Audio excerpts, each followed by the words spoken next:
the Madman! Now here we go with the neutral cards that were all showcased during the stream as well as after in the big card dump. Starting with Helpless Hatchling, cute little 1 mana 1/1, death rattle, reduce the cost of a beast in your hand by 1. Meant to be a 0 mana 1/1 when you take into account the discount, with some potential that you could come up with some crazy beast synergy combo, but ultimately I think that such a plan is helpless. Scarab, 2 mana 0/2, death rattle, summon 3 1/1 scarabs. Pretty decent. Compared to Haunted Creeper as of the past, you get 1 less scarab when you're playing the Haunted Creeper, but you have the 1 attack, which means that the creeper can just trade by itself, whereas the egg needs an activator.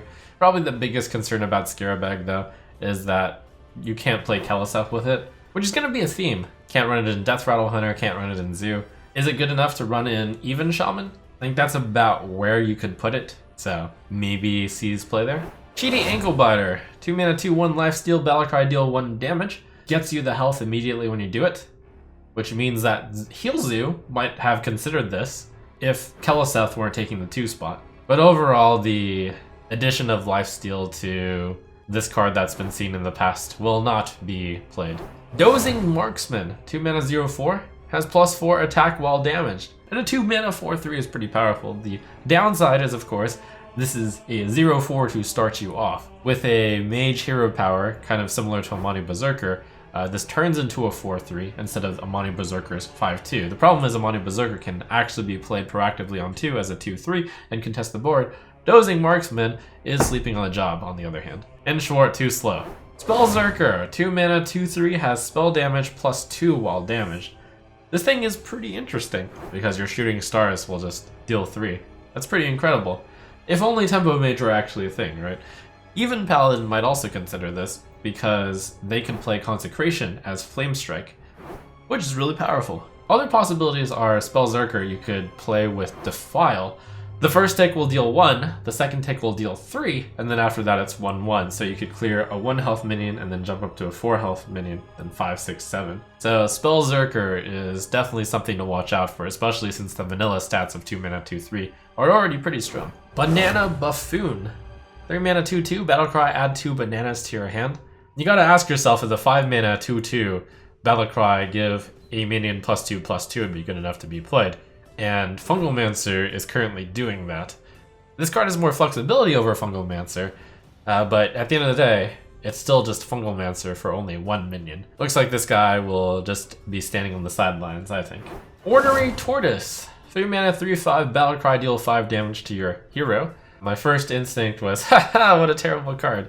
I mean, a vanilla card is just 3 mana 3/4, right? You can get 3 mana 3/4s, which are giving you slight benefits currently.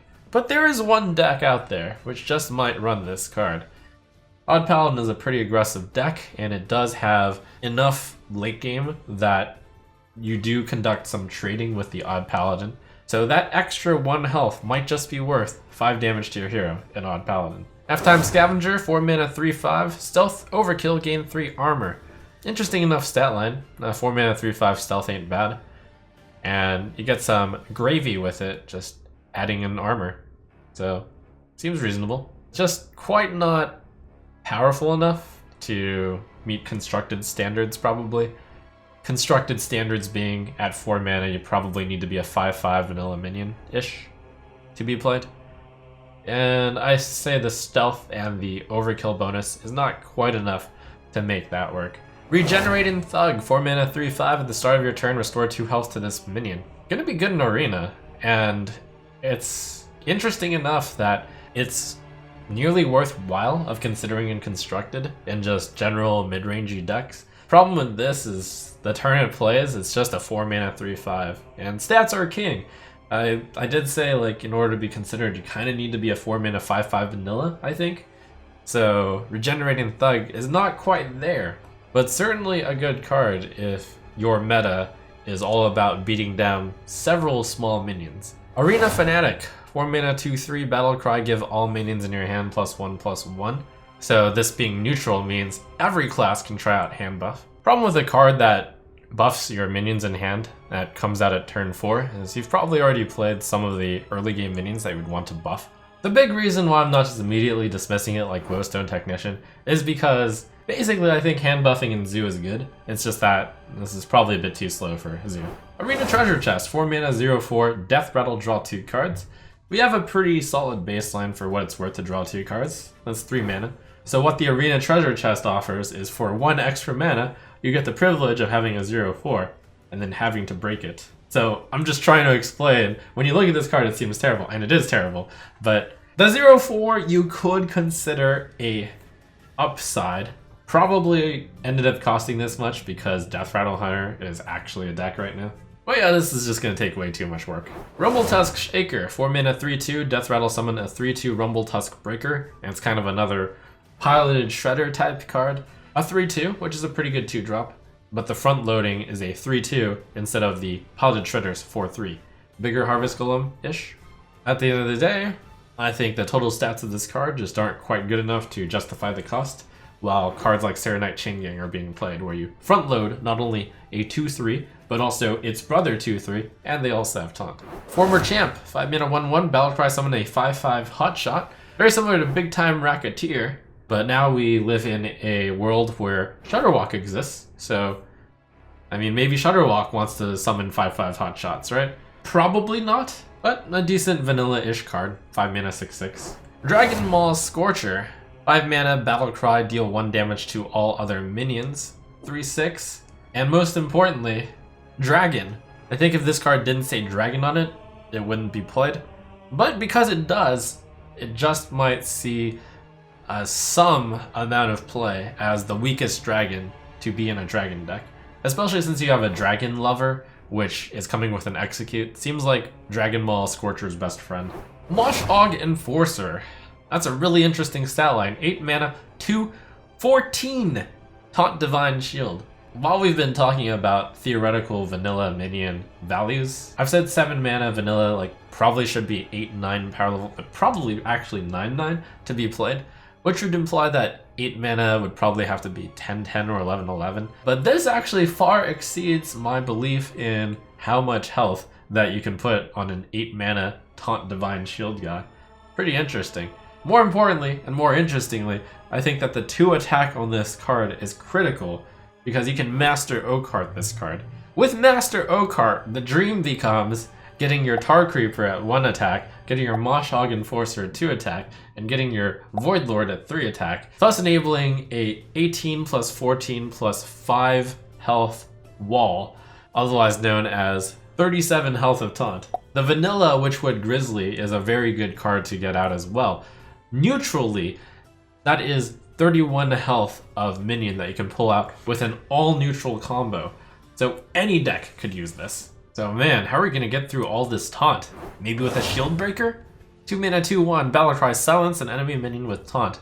Fan favorite of Twitch chat, and sadly, not going to see play just because Keleseth is currently in the meta, filling up most of the 2 mana slots of any deck which would really want to silence enemy minions with taunt. Even Paladin is kind of a mid-range deck, so it doesn't need to immediately silence your taunt and go face.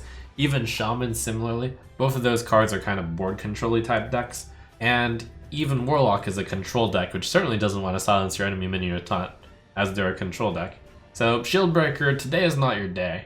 But there might come a meta where aggro decks rise up again without Keleseth, where you want to get rid of the taunt and go face. Serpent War, 2 mana, 0/2, at the end of your turn, deal 2 damage to the enemy hero. Our first neutral totem, and boy does that look very unimpressive.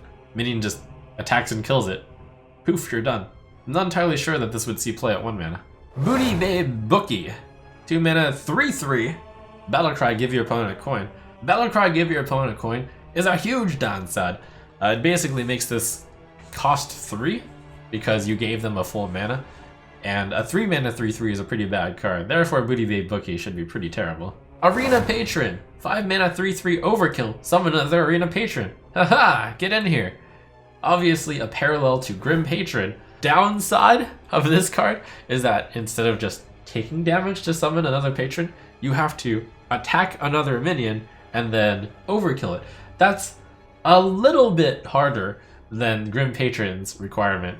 And therefore, Arena Patron is a little bit worse than Grim Patron. The turn you play it, it's a 5-mana 3/3, so you know what card was a 5-mana 3/3 which with a serious upside that didn't see any play in the meta? Hollowmancer. Do you know what card that is? It's probably only because you've seen it as the least played card from Boomsday. Don't worry though, Arena Patron is not the worst card in Rastakhan. That privilege goes to Gurubashi Offering. 1 mana, 0/2. At the start of your turn, destroy this and gain 8 armor. I can't even fathom what this is for. So probably the best use of it is playing it on turn 1 so that your opponent cannot kill it in time, in which case you get the fat benefits of gaining 8 armor. 1 mana, gain 8 armor on turn 1, like, that's a pretty bad play, actually. But if you don't gain 8 armor with this, your opponent killed it, and they probably dealt 2 damage to it, and that's pretty bad. What if you buff the Offering? Well then at the start of your turn you destroy your own buff and then you gain the 8 armor. The only good thing about this card is the art.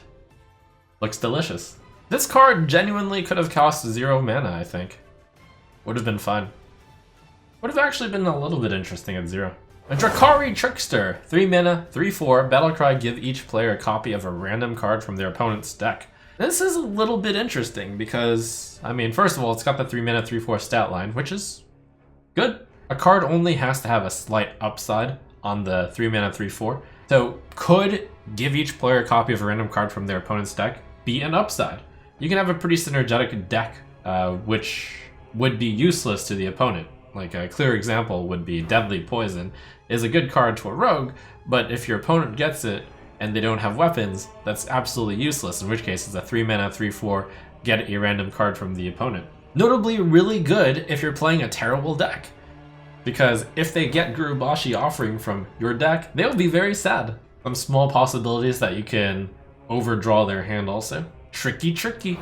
And finally, to close out this review, we have Ice Cream Peddler. Also an excellent card to give with your Drakari Trickster, by the way. 4 mana, 3/5, battlecry. If you control a frozen minion, gain 8 armor. It is a lot of work to freeze your own minions, but a quick list of things that do so are the Frost Rider, the Frozen Crusher. Shaman has some synergy with this, like Cryostasis, but it's too much effort on all of the above with the Ice Cream Peddler. That said though, I vow to you guys that at some point I will play a deck with Frost Rider and Frozen Crusher and Ice Cream Peddler. Because admittedly, if you do get the Frozen minion effect off, it's pretty efficient. 4 mana, 3/5 gain. No. Cut. That sounds terrible. Cut. So the bad news is, if you're playing Frost Rider and Frozen Crusher in this deck, Frost Rider and Frozen Crusher are both kind of mid-rangey minions, and you probably wouldn't really need the 8 armor anyways, since you're aiming to control the board and fight. So with that, that's all of Rastakhan's Rumble. It is now time to hunch over my spreadsheets and calculate out the star ratings of each card.